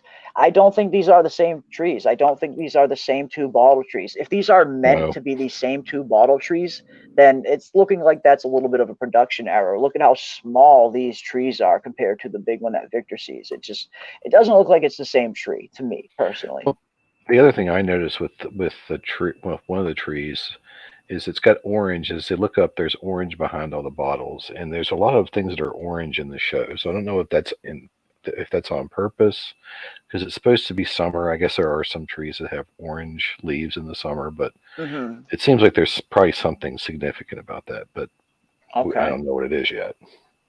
Yeah, I'm not sure. I am not sure myself.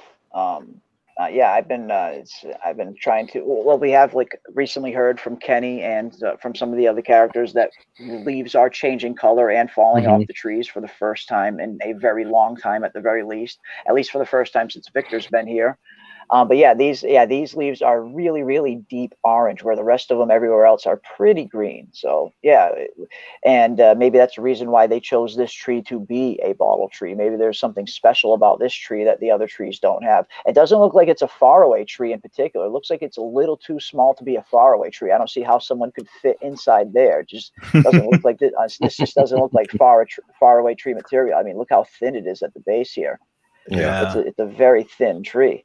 I just don't think that this is the same tree that we're seeing in the pictures from Victor. And look how thin this thing is. There's no way someone could fit into this thing. It's definitely looking like it's a different tree. At least I'm pretty convinced it's a different tree up at this point. I mean, it looks much different. And again, look at the clearing that this one is in. There's a huge clearing around here where there's no other trees anywhere around it. Whereas this one is surrounded by other trees. There's other trees all over the place where this one is. So yeah, I'm thinking, and of course the leaves. It's just, yeah, I'm pretty sure these are two different bottle trees. But what exactly does that mean? I mean, what do these different bottle trees represent? Are there multiple bottle trees out there? Is this meant to be the same bottle tree and it's just a production error? Who knows? But yeah, what do you guys think is going to be going on here? Obviously.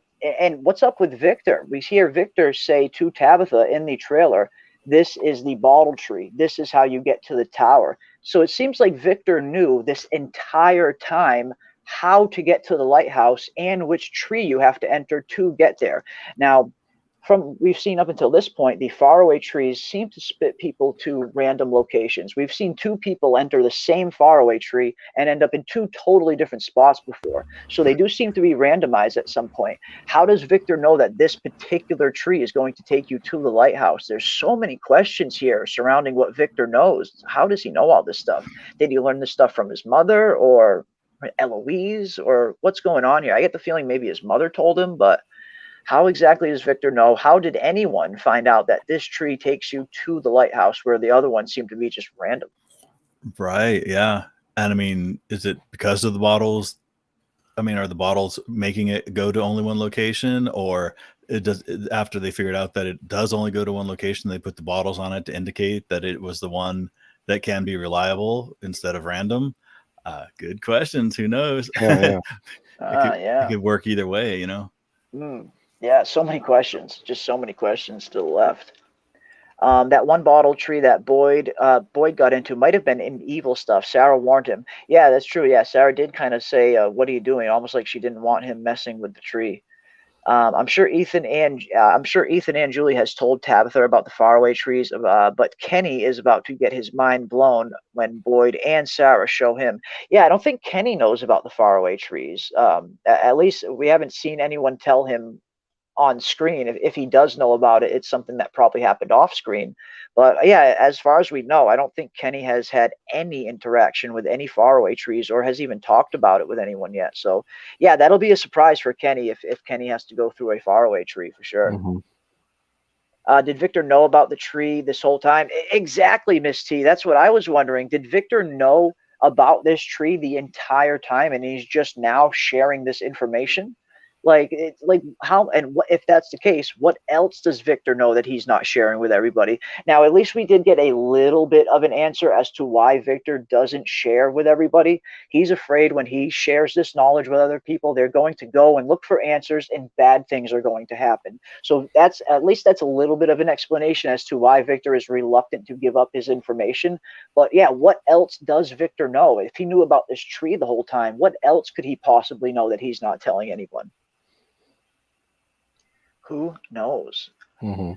Who knows indeed. As a child, I saw tree houses on the same street that had bottle trees in their front yards. I got a creepy feeling. Ooh, damn. Yeah, I can understand that. I can understand that. An ancient, I think they can tie ancient aliens to ancient gods. Many believe the Maya, Incans, Hindus, and the early Europeans, Stonehenge, worship gods that were aliens, and these gods were quite bloody. Yeah, indeed. Indeed. And, going far back as even the tale of the Anunnaki in Samaritan times, you see these Samaritan tablets that Zachariah Sitchin kind of unearthed of all of these weird Anunnaki symbols. And it's crazy to think of a tablet that is tens of thousands of years old, has an exact, and I mean down to the decimal, an exact replication of the current star map, of the current kind of solar system. How they knew that is freaking beyond me. But yeah, there's a lot of stuff in a lot of different ancient cultures that point to there potentially being some type of aliens or god type creatures coming down from space pretty much and sharing knowledge with humans. And who knows, maybe the show is incorporating some stuff like that. That'd be pretty cool. That I wouldn't mind if they do stuff like that. The Fae think the people are trying to hurt the Fae, and the people think that the Fae are trying to hurt the people, and they are all the demons or whatever the bottles as an agreement. Okay, I see what you're saying. What exactly are these bottles for? That's what I want to know. Are they just bottles and they don't mean anything at all, or do they have deeper meanings? And why does every single bottle seem to have a piece of paper inside it? And I imagine each one probably has a different date, similar to the 1864 one that Boyd found. I get the feeling if you look at some of the other bottles, some of the other dates in these bottles, maybe they will line up with some of the other dates that was on the spiral staircase, maybe. But what exactly does that mean? Why are these bottles there? Why are there pieces of paper in these bottles with dates written down? What do the dates represent? What the heck, man? We just don't know at this point. We just don't know. I wonder how far Victor has been into the forest. Now, yeah, there's a good question. Has Victor wandered off into the forest? Obviously, he's wandered off far enough to discover things like faraway trees and stuff like that. So he must be at the very least familiar with some of the forest. Yeah, how much of it is he familiar with? Is a very good question. Very good question indeed. There's just so much that Victor really needs to reveal that he just hasn't at this point. It seems like Victor has just this wealth of knowledge and information about this place that he's not sharing with anybody. But is Kenny going to be in this next episode? I imagine so. I mean, this is the final episode of the season, and I imagine so. We do see him in the trailer with Boyd and Sarah in the woods. And he is in some of the stills that were released as well. We see him here in the woods with Boyd. So it looks like whatever Boyd and Sarah go to do in the woods, it seems like Kenny comes with them. Okay. Yep. Where is it? Yeah, here we see Boyd and Sarah return to what looks to be where Boyd was with Martin. If you see the same kind of brick overhead structure here, this almost looks like the ruins that Boyd was at after Martin's kind of building disappeared. It looks like they're kind of traveling back there for some reason. But why? Who the hell knows? Yeah. So they're going to have to, I guess they're going to reconcile the late night drive with Donna, the escape. They're going to have to deal with that early on if Boyd's back in town doing adventures and stuff. The escape. The escape from the monsters last night, and the one where Randall got cicaded. Randall, Julie, and it seems like Donna, Boyd, and them. Yeah, they made it back to Colony House safe. Which when you say that wherever he found Martin disappeared, I guess I missed that. So How did it show that?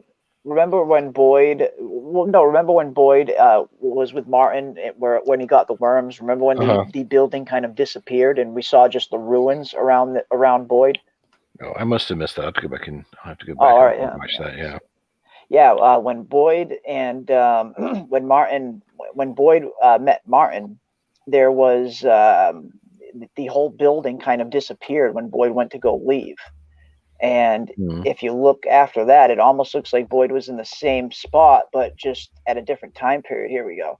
Now, at 1 minute, Boyd is inside the structure here with Martin. Then he goes to open the door and leave. And next thing he knows, boom, he's just in the woods in these ruins. And these ruins look a lot like it was the same structure that Boyd was in with Martin. If you see the brick layout here,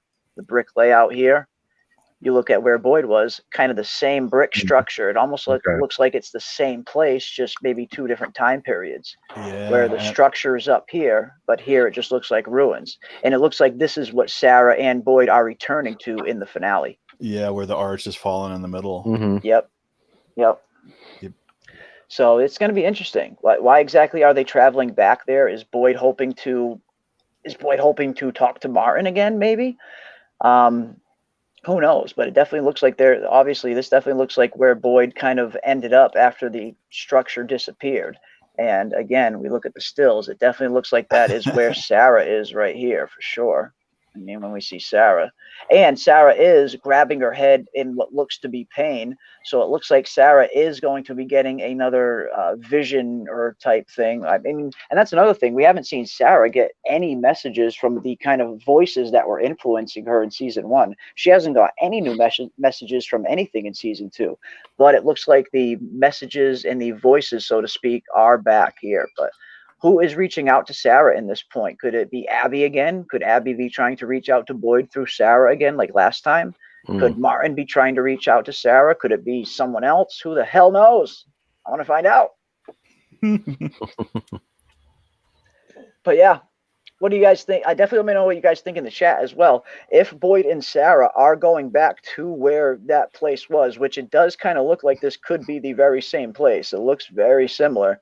What do you think Boyd and Sarah are hoping to find by going back here? Is Boyd hoping to find Martin again, or is Boyd looking for something else entirely? I'd love to know what you guys think. Or do you think this is a different location? Do you think they're not even the same locations? I tend to think they're the same, just given the arch and the brick layout. It does look like it's the same location, but who knows? Maybe it's not. I'm pretty. I mean, from what we're seeing right here, I mean, I would say it's almost certain. I mean, one of the first things I would do is like, if I were Boyd, I'd be like trying to like pace off where the well is. I mean, where's the well? Yeah, where's the freaking well? It's got to be back here somewhere, I would imagine. What's going on with that well? I want to find out what exactly is reaching out to Sarah in this point. Unless they're outside, that might be the well. I don't know how. Here? Yeah, the wishing. Yeah, instead of the wall of the building, it might. Maybe. Who knows? Oh my gosh. Who knows? There's a lot of questions. A lot of questions indeed. Yep. But it definitely looks like they're traveling back there, to say the least. Yeah, and I don't know what the significance of it would be if it was the well, you know. I really am. I'm really looking forward to it. I really want to see what they provide. Yeah. And he has a torch with him when he leaves. He does. And speaking of those torches, there is another photo that was released along with the rest of these. And we see Boyd has that torch or a similar torch in his hand. This is from the finale right here. So does Boyd successfully find the structure again, and then maybe it disappears again and they end up back at the ruins like the first time? Because if we look at the trailer for episode 10, and I can actually play it for us, I was able to load the trailer up on my YouTube channel. If anyone hasn't seen the trailer for episode 10, it is on my channel. The most recent video that I have done on the channel shows the full trailer for episode 10, and it has my breakdown of some of these images after it. So if you haven't seen the trailer, definitely check it out after the stream ends. But I can probably play it for us real quick right here. Let me find it real fast. I did upload it to Shorts, and Shorts, they do kind of let you play on stream every once in a while.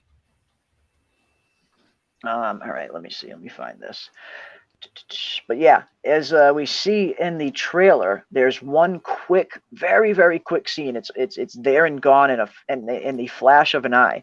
But in one of the scenes for the trailer for episode 10, it almost looks like Boyd is back inside that structure, and it looks like he might have a lit torch in his hand as well. So it looks like Boyd could potentially be traveling back to that tower, and who knows, maybe he will encounter Martin again, or maybe he'll encounter whoever was holding Martin captive again. That would be interesting. He looks like he's on a hill, because you can see kind of in the background, it looks like it's downhill in the back. I wonder if those are maybe the trees that are in front of the lighthouse. Okay. The lighthouse is on the hill, yeah. I don't know. Could be, yeah. The lighthouse definitely looked like it was on some type of hill right before a valley. Yeah. Yeah, it could be. It very well could be. Definitely. All right, here we go. Let me pull this up. Let's see what we can see. Yeah, in the meantime, this Angela E says they need to use the big map that Victor had in his truck. Boyd and Tabitha have seen it, and that's actually, and that was what I was going to try to find out for tomorrow. Did Boyd go back to the Peach truck to get that torch? Because the last time we saw Boyd with the torch was running through the forest. He knocked on the door of the Peach truck, and then Tabitha and Victor opened the door, and Boyd puts the torch on the floor and tries to climb in. That's when Elgin runs up behind him being chased. And then they close the lid, and then Boyd puts the talisman up, and that secures them. But I don't remember, that little scene as they were at the very end of the episode, as the camera pans away and they're all walking in a line. And that's right after Victor saw the worms inside Boyd's arm. I didn't see if Boyd brought the torch with him, so he may have had to stop by the Peach truck to pick that torch. If maybe he picked it up one. there. Okay, it could be. Yeah, it could be. Maybe that's just the same torch. Maybe he didn't even get it from inside. Yeah, could be. Very well could be. He's bringing it back. Well, so when he was going to the Peach truck, that's after he escapes or he meets Martin, right? Yes, immediately after. Yeah, he runs. So then it would make sense that if he was going back to the same place, that he would go by the Peach truck. Right. Maybe that is one of the only kind of recognizable landmarks that he might be able to find that place again from, because I imagine it's probably in a place that he wasn't too familiar with. But at the very least, I'm sure he could probably find the Peach truck again, and then maybe from the Peach truck find where the other place was in relation to it. Okay. Figure out which direction he approached the Peach truck from and retrace. Yeah, I guess that makes sense, because he was stumbling around in the dark for a while in the fort because he had to extinguish the torch because the monsters were coming. Yeah. So. Interesting, awesome. Yeah, I like it. I like it indeed. All right, let me go here. Here we go. P.M. Marcus says Boyd's got a stash of torches. Yeah, he just grabs one. Yeah, he's just got a stash. He's just grabbing them anytime he needs one. Yeah. Boyd's got them torches on deck anytime he needs one. He pulls them right out of his back pocket. All right, here we go. The episode 10 trailer. Let's take a look at this together and let's see what we can see. I can play it real quick once, and I'm sure that would be fine. I see they seem to be letting me upload them to shorts. But yeah, all right, let's see. Let me pull this up. From pause. All right, here we go. Stop sharing that. Let me share this. The episode 10 trailer of From. Let's take a look. Now, I apologize in advance for the quality of the trailer. It's the only way I was able to upload it to YouTube without getting hit with any kind of strike. And the volume is a little bit low on the trailer, so you have to turn it up. That is totally fine. But yeah, let's see what we can see here. The From episode 10 trailer, the season 2 finale trailer.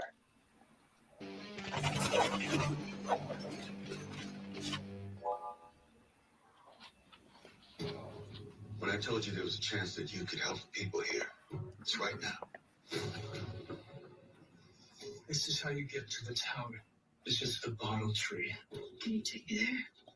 Let's get married. If this is the end, then I want it to end with you. problem is there's too much we don't know. I want this thing back. I'm not giving up.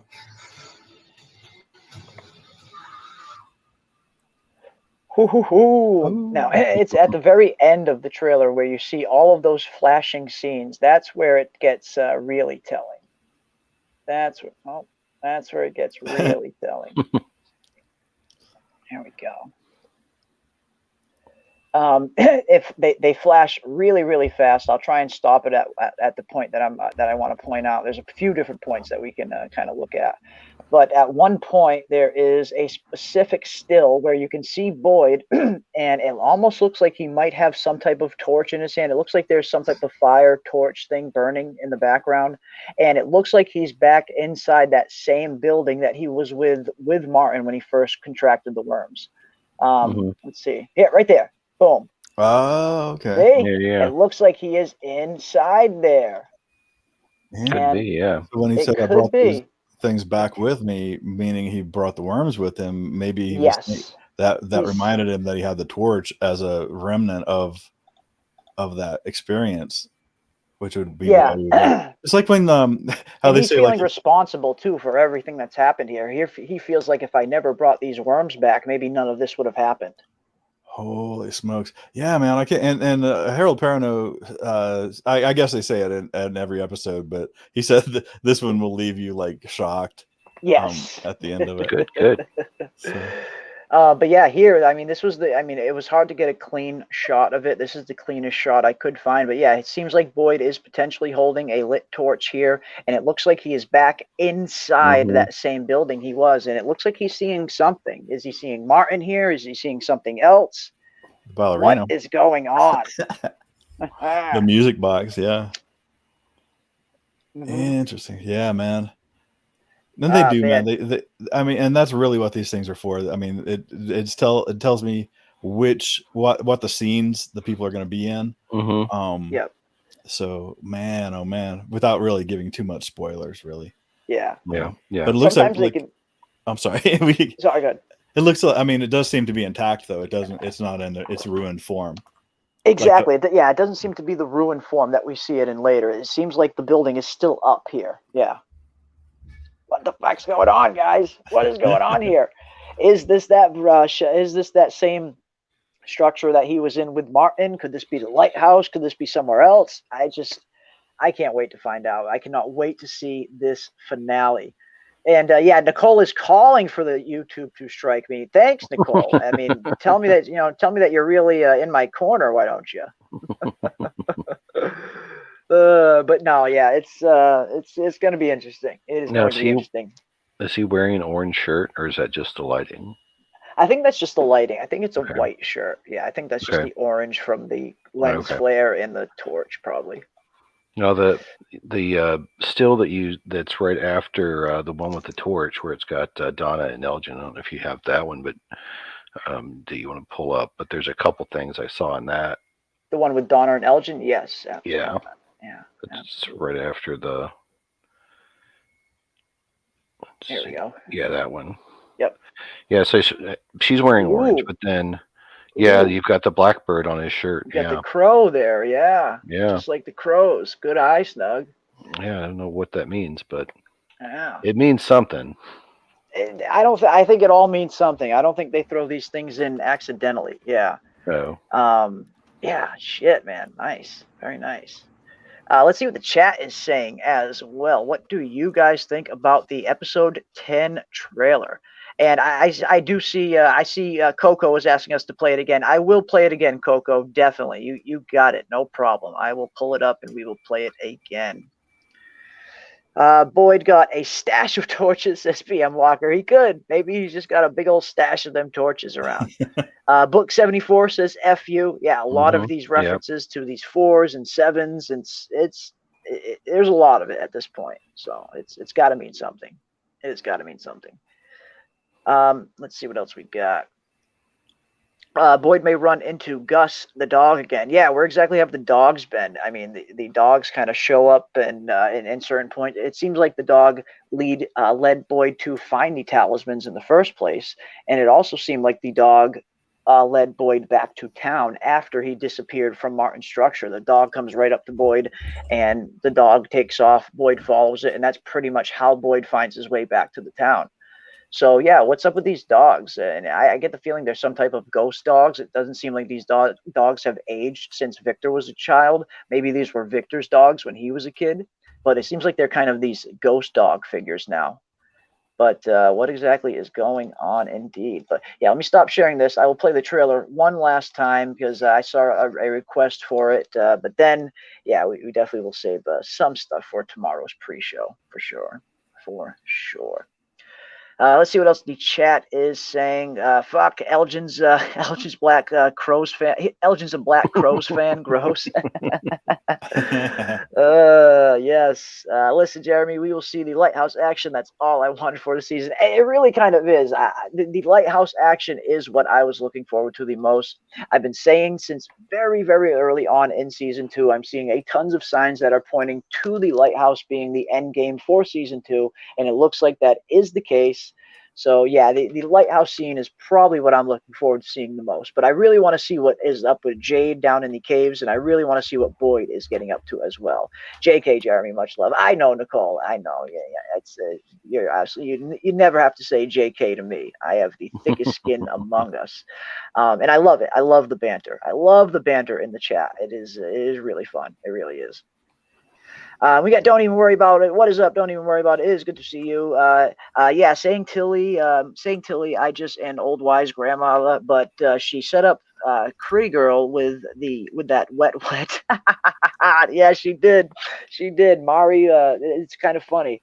Mari shows up with an addiction, and Fanny Pack Granny just happens to have the one thing that she needs. Very sus indeed. Then instigates Boyd and Kenny snitching, then snitched on Fatima. You're right. She did. She's so sus. Yeah. You're absolutely right. She did. She's the one who pointed Boyd there. You're right. Wow. Yeah. Again, says Coco. You got it. I am pulling up this trailer. We will play it one more time.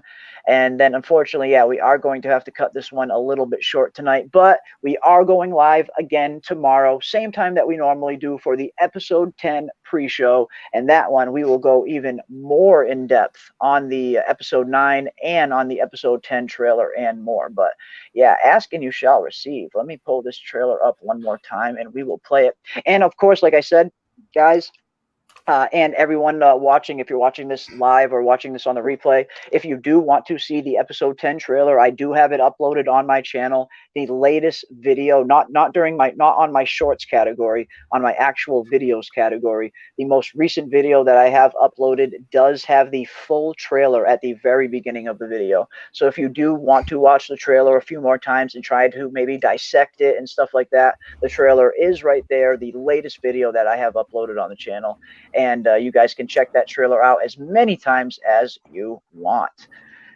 All right, let's see this thing. Without further ado, though, let's play this trailer one last time, and let's see what we can see before we skedaddle on out of here.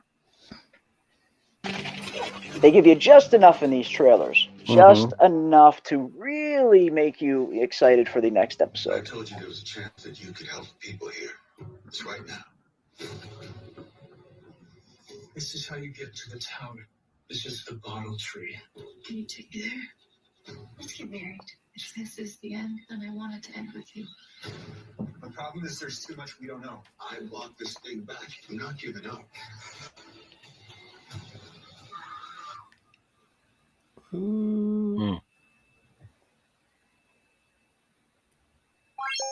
I hope they fit it all in there. Yeah, man. I hope it's all, all those scenes are in there and they actually mean something.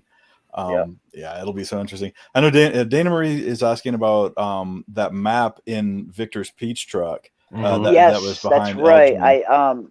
A lot of people have been asking me to get a clearer image of that. That was the one thing I forgot to get, but I will, as soon as the stream ends, I will go back and I will try to find the clearest image of that truck map, and I'll have it for tomorrow night's stream. I promise. That way we can take a closer look at it, because a lot of people have been asking for that map to see if we can kind of compare there and see some things. I know a lot of people have already spotted some things there. So yeah, I will get that still loaded up for tomorrow night stream, and we definitely will take a look at that. Yeah, I'm sorry I forgot to get it for this one. a couple weeks, actually a couple weeks ago, somebody asked for it, and I took it. I made it, and then Snugs actually lightened it up to make it a little more readable. Yeah, I can enhance the hell out of it with some of the stuff I got. Yeah, it was so far back, and it wasn't like in focus, kind of.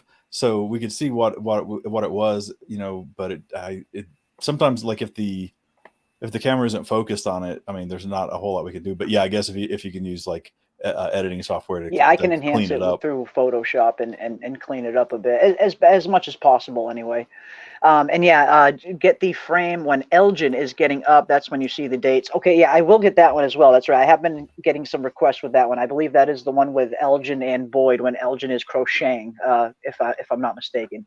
I will get both of those loaded up for tomorrow's stream so we can take a closer look at them. I'll try to enhance them as much as I can. And we'll take a look. We will take a look and see what we can see. There's so much stuff. There's so many details to pick apart. It's amazing. It is. Yeah, there's so much stuff to pick apart with this show. We got Jen Hack in the house. What is up, Jen Hack? Thank you very much for being a member of the channel as well. What time is it where you are? It's 2:30 p.m. in Australia, so it must be late as fuck in America. It is. It's not crazy late, but it's 12:30, just after midnight here for us on the East Coast, and for the West Coast, it's around 9:30 p.m. Eastern. Mm-hmm. So it's not too late yet. But yeah, we are going to cut this one down right now. But again. For the West Coast, it's 9:30 p.m. Eastern. Yeah. Well, no, for the West Coast, it's 9:30 p.m. Pacific. Right. And for us, it's 12:30 Eastern. Yeah.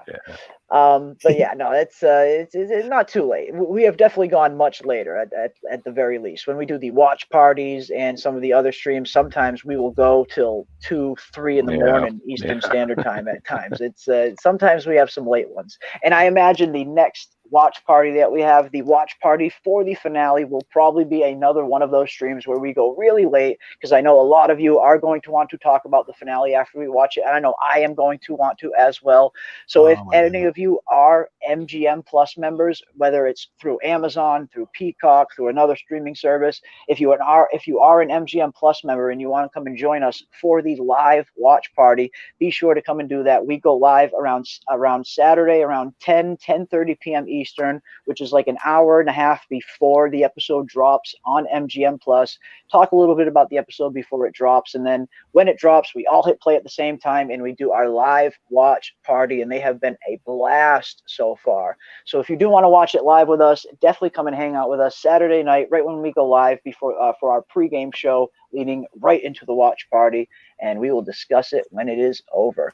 And of course, we will be going live again tomorrow night for our regularly scheduled pregame show. I know this night isn't our normal night. We don't usually go live on Thursday nights but I saw all of these images and I figured, let's go live. Let's talk about some of these images real quick and see what we can see. And just figured it was a really very much impromptu one, but I appreciate everybody for showing up nonetheless. You guys always kill it in the chat.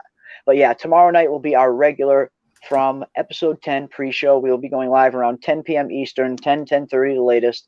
So definitely come and hang out with us tomorrow night. I will get all of those stills loaded up so we can take a closer look at some of those things.